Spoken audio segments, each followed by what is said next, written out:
Exercise 4.2 Question first.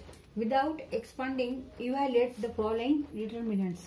त्यामधलं first determinant आहे, त्यामधले एलिमेंट्स आहेत 1a b plus c, 1b c plus a, 1c a plus b.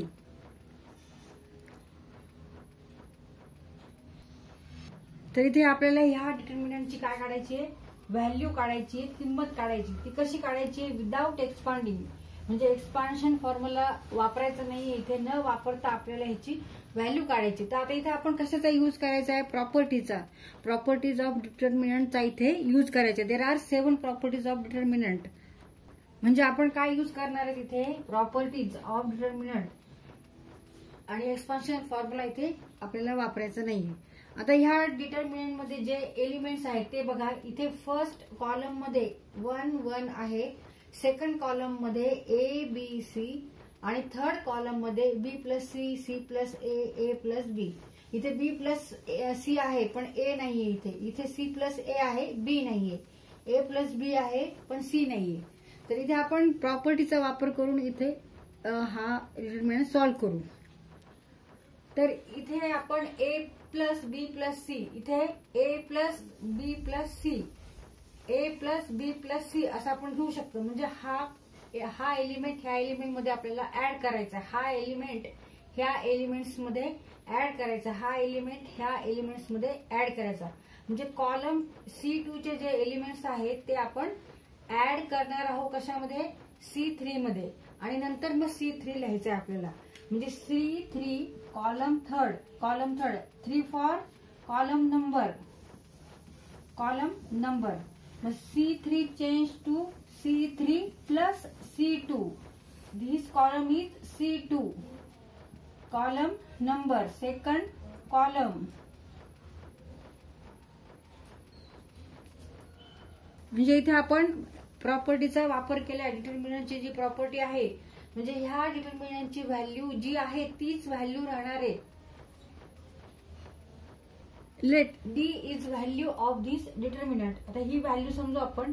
आता हे ऑपरेशन करू बाय दिस और बाय दिस ऑपरेशन. हा डिटर्मिनंट आपण परत लिहू.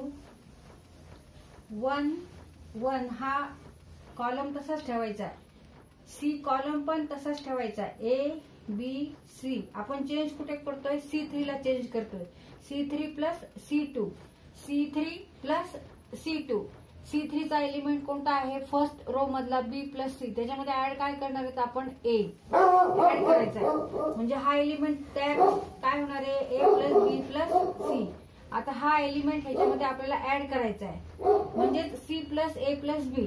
तेच आपण ए प्लस बी प्लस सी असं लिहिलं तरी चालेल. आता हा ह्याच्यात ऍड करायचा आहे आणि एलिमेंट लिहायचा आहे, म्हणजे ए प्लस बी प्लस सी.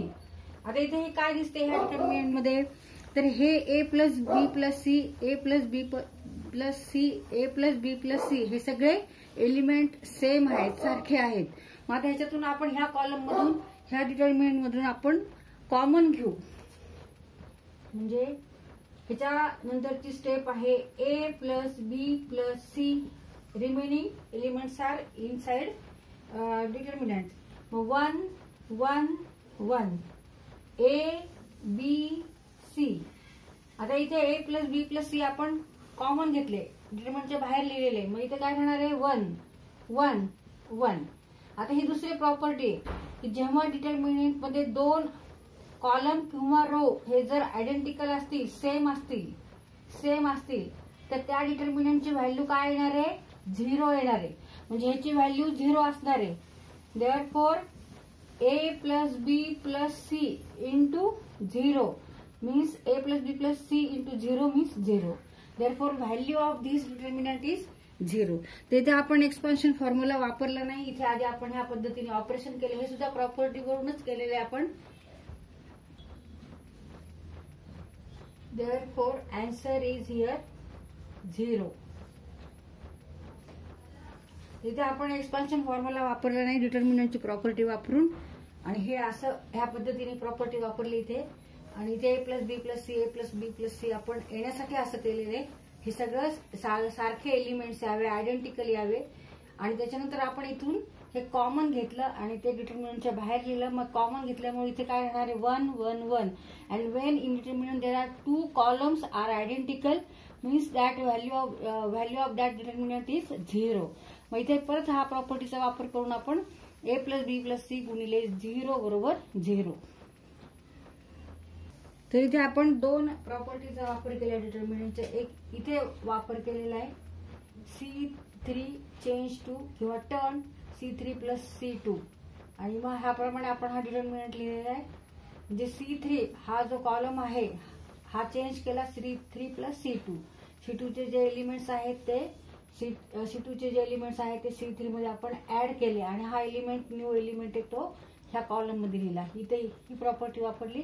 आणि दुसऱ्या वेळेस आपण काय केलं a प्लस बी प्लस हे कॉमन घेतलं आणि इथे 1 1 1 आले. त्यामुळे and when there are 2 rows और 2 columns are same then value of that determinant is 0. ही पण प्रॉपर्टी आहे. मग अशा पद्धतीने आपण या 2 प्रॉपर्टीचा इथे वापर केलेला आहे.